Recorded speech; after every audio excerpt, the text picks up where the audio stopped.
गुरुपौर्णिमा विशेष कार्यक्रमात आज महिला शक्ती पाहणाऱ्या जो बाया इतक्या दुरून पायदळ आल्या चिखलेश्वराच्या मंदिरात त्यानं या ठिकाणी जलाभिषेक केला असून ह्या सर्व ज्या महिला आहेत या ठिकाणी शेकडोच्या प्रमाणात विशेष म्हणजे ह्या ज्या महिला जास्तीत जास्त ज्या आहेत आमच्या विधवा भगिनी आहेत. म्हणजे झाला आयुष्यात तुम्हाला माहिती काही सांगता येत नाही, माणसाची सुटली साथ बस जीवनाची चालू झाली वाताहात त्यातला हा प्रकार आहे. पण ह्या महिला ज्या सर्वच्या सर्व गुरुपौर्णिमेनिमित्त महिला शक्तीच्या माध्यमातून एकत्र आल्या असून सध्या या चिखलेश्वराच्या मंदिरावर आहेत. योगप्रिय जगदंब महाराज माझ्यासोबत आहेत. महाराज पाहत असत बाबा बाया का काय राजो चांगल्या शेकडो बाया या ठिकाणी आल्या, ह्या एकत्र याचं कारण काय? जास्तीत जास्त मला समजलं या विधवा बाया आहेत. नाही, या पूर्णच विधवा बाया आहे. पण या विधवा महिलांसाठी आपण महिला शक्तीद्वारे जे आदरणीय प्रधानमंत्री नरेंद्र मोदीजी आणि बजरंगदास गुरुजी यांच्या कृपेने यांच्या प्रेरणेने श्री राष्ट्रीय अध्यक्ष गुलाबजी जयस्वाल आणि अनिता सिंग हे राष्ट्रीय महिला अध्यक्ष आहेत. त्यांनी जे महिला शक्ती चालू केली पूर्ण भारतात हे एक योजना राबवत आहे. या योजनेअंतर्गत जे काही ह्या विधवा महिला यांच्याकडे कुणी बघत नाही, राजकीय सत्ता आता सगळा कार्यक्रम उपक्रम राबवतात, पण यांचे क्या तुम्ही पहा हे किती जण आहे, यांना प्रत्येक गोष्टी त्यांचा उदरनिर्वाह यांचं पालन पोषण कोण करतं याच्या मागे पुढे कोणी काय आहे याची कोणी जाणकारी घेत नाही. आता आपण या महिला शक्तीद्वारे यांना पेन्शन योजना चालू केली आहे. बरोबर, या पेन्शन योजनेत त्यांचं लाईट बिल, पाणी बिल, त्यांच्या मुलांचे शिक्षण आणि प्रवास भत्ता आणि त्यांच्यात पूर्ण जबाबदारी आपण घेतोय. म्हणजे एक सुरक्षा आहे, यांचंही कोणी कोणी वाली पाहिजे असं आम्ही सरकारने पण याच्याकडे लक्ष द्यावं.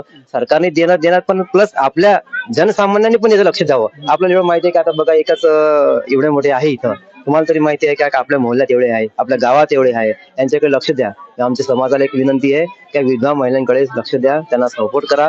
बरोबर, त्यांच्या काही अडचणी आहे त्या दूर करा. महिला शक्ती त्यांच्यासोबत उभत आहे, त्या महिला शक्तीला सन्मान भेटावा. विधवा महिलाला कुठेही आता कसं आहे समाजात त्यांना मान सन्मान आहे का? बरोबर, कुठल्या पूजात तुम्ही मान्य करता का? नाही. पण आज आम्ही एक उपक्रम राबवला आहे तर आज महिला शक्तीद्वारेच आज कळस काढून आम्ही चिखलेश्वर महादेव गोरखगड म्हणून मी आता स्थापना केली आहे. त्याचा जलाभिषेक त्यांच्या हातानच केलाय मी आज. या आजच्या कार्यक्रमातले एक म्हणजे ज्यानं मोठा सहभाग आहे असे बंटीबाई केजरीवाल आहेत. बंटीबाई, आपण जर आपल्या संस्कृतीत पाहिलं, आपल्याच नाही हर एका संस्कृतीत आता आपण सनातन संस्कृतीचा विचार करतो, ज्या विधवा बाया बिचारेले पूजे स्थान नाही, मानाचं स्थान नाही, हळदी कुंकू नाही, काहीच नाही, पण आज जे कलश यात्रा काढली म्हणजे काहीतरी जरासा समाजापयोगी ज्याला आपण चांगला संदेश वाटला बा जरा सांगा. आज हमारे मंच श्री योगी अवगत पीर जगदम्बा गुरु महाराज यहाँ उपस्थित है. हमारे सर्व है माननीय महिला शक्ति हमारी नेहा वाजपेयी जी जिलाध्यक्ष है, विभागीय अध्यक्ष अभय जी वाजपेयी यहाँ उपस्थित है. हमारी धामनगांव गढ़ी की सरपंच ताई यहाँ उपस्थित है. सामाजिक कार्यकर्ता उपेंद्र जी यहाँ उपस्थित है. और मैं जिला अध्यक्ष हिंदू वाहिनी का बंटी केजरीवाल.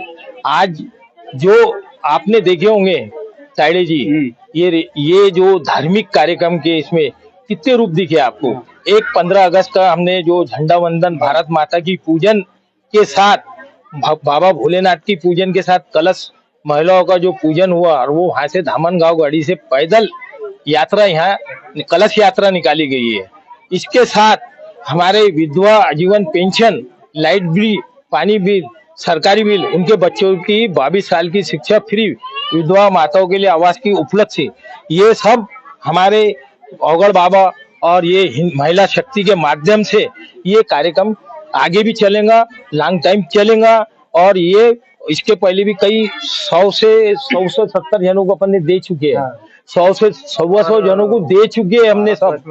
और भारत वर्ष में 18 लाख लोगों को हमने ये दे चुके हैं अभी तक. और ये महिला उसके लिए आई जो आपने पूछे इनका सिंदूर कहाँ है, ये इनको पूछता कौन है. आप इनको फिक्र करने वाली बात नहीं है. ये सब कार्यक्रम होंगे व्यवस्थित, धीरे धीरे सबको न्याय दिलाया जाएगा और सबके काम होंगे और ये आगे भी बढ़ता रहेगा. यही हमारा है.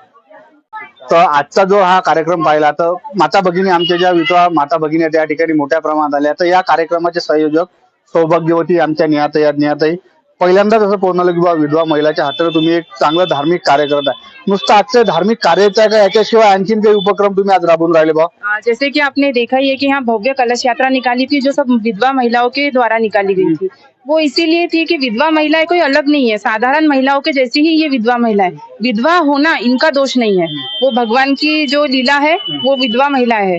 ठीक है। उसके बाद में जो यहाँ पे होने वाला है, जो गुरुजी जिनके माध्यम से हमें ये महिला शक्ति का यहाँ कार्यक्रम ले रहे हैं, तो उनका आज अपन उनके जो विधवा महिला है उनके हाथ से अपन रक्षाबंधन करवाएंगे गुरुजी का, क्योंकि ये कहीं ना कहीं बेसहारा है, इसलिए ये हमारे पास आई है।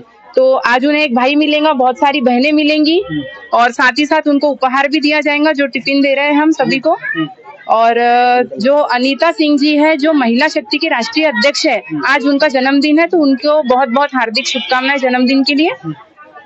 तर माझ्यासोबत सामाजिक कार्यकर्ते उपेंद्रदादा बसले आहेत. उपेंद्रदादा, आपण धार्मिक कार्यक्रम तुम्ही पाहता, मी पाहतो, पण आज जरा मला हा वेगळा कार्यक्रम वाटला आणि या वेगळ्या कार्यक्रमातून काय नेमका सामाजिक संदेश दिला जाऊ शकतो असे तुम्हाला वाटते? आज योगी अवघडनाथजी बाबा आणि सन्माननीय बंटी भैया केजरीवाल, आमचे नेहाताई वाजपेयीजी, अभयजी वाजपेयीजी, सरपंचताई, आज यांच्या माध्यमातून हिंदू युवा वाहिनीच्या माध्यमातून हा एवढा सुंदर कार्यक्रम जो केलेला आहे. मी कितीतरी कार्यक्रम अटेंड केले, पण मला पहिल्यांदा असं वाटतं यांचं अभिनंदन करावं, कारण की कोणीतरी एक विधवा महिला यांच्याबद्दल विचार केला, जो आजही अछूत ही परंपरा चालते आणि त्यांनी कलश जर नेलं तर त्यांना अपशकुन मानलं जातं. आणि आज या सर्व समितीचं मी खरंच मनापासून अभिनंदन करतो की आपण एवढं चांगलं सुंदर इथं कार्यक्रम आयोजित केलं.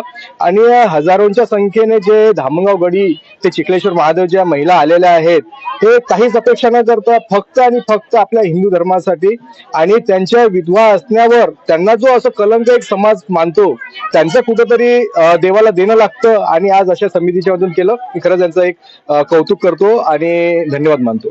आजच्या कार्यक्रमासाठी धामणगावच्या प्रथम नागरिक आमच्या ताई सौभाग्यवती कुरेकर ताई, आपल्या गावातून याची कार्यक्रमाची सुरुवात झाली. काय नेमक्या कार्यक्रमाबद्दल शुभेच्छा आहेत आणि काय सामाजिक लोकांनी या गोष्टीचं भान ठेवायला पाहिजे? विधवा जर म्हटलं की आजकाल तुम्हाला माहित आहे बाबा, त्या बैले थोडस कमी नजरेने पाहिलं जाते. बरोबर आहे. कसं की आता रात्री मला फोन आला आणि महिला शक्तीवाल्यांचा, महिला शक्तीचे अध्यक्ष पण इथं आलेले आहे, महाराज पण आहे, सगळीच टीम उपस्थित आहे कार्यक्रमामध्ये. आणि ह्या जो महिला विधवा आलेल्या आहे, तर याईनं हातानं काही केलंच नाही. जीवनामध्ये काय घडणार आपल्या, हे आपल्याला कधीच माहित राहत नाही. तर यायचं काय पेन्शनचं आहे, काय आहे, तर हे या लोकांनी करायलाच पाहिजे. कारण त्या चिखलेश्वर मंदिरावर आल्या तर खाली जाणारच नाही, बाबा त्याची झोली भरूनच देईल. हे मला माहित आहे, हे गोष्ट, कारण मला अनुभव आहे या गोष्टीचा. आणि या लोकांनी करायला पाहिजे त्यांच्यासाठी पेन्शन हे ते काय त्याला सरकारचे एकूण लाभ भेटते हे त्यांना द्यायलाच पाहिजे. कारण कोणी आता तरुण मुली विधवा झाल्या, त्याचे लहान मुलं बाळ आहे, शिक्षण आहे, हे आहे, सगळं जर सरकारच्या इकडून भेटते आणि आपण लोक त्याच्या मागे आहो तर काही विषयच नाहीये.